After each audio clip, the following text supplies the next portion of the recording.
We'll be demonstrating how groundwater moves around underground with a 3D model. It is called an aquifer. If the rock layer is permeable, then the water is able to seep through it. If the rock is non-permeable, then the water will not be able to flow through it. We will pour water onto the grass and see where the water seeps through and where it stops.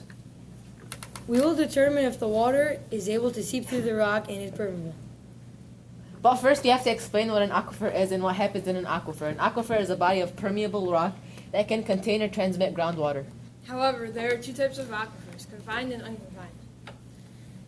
A confined aquifer is an aquifer below the land surface that is saturated with water.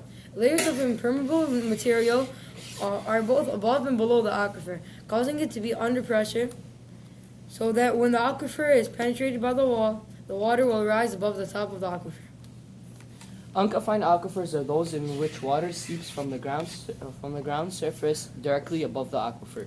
Confined aquifers are those in which the impermeable dirt rock layer exists that prevents water from seeping into the aquifer from the ground surface located directly above. Between the confined and unconfined aquifer is the aquiclude. An aquiclude is an impermeable layer that is a barrier to groundwater. There are also two types of wells, artesian wells and regular wells.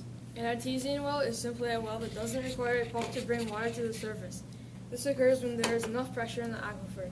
The pressure forces the water to the surface without any sort of resistance. Regular water wells are drilled/dug up through layers of earth.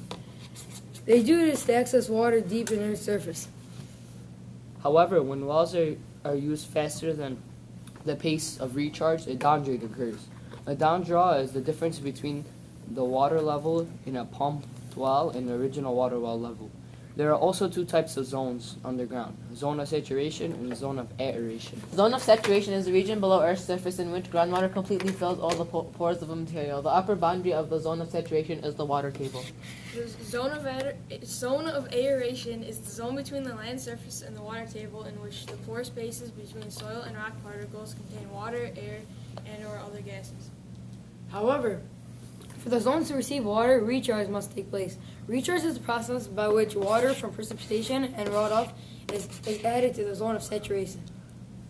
After recharge takes place, infiltration occurs.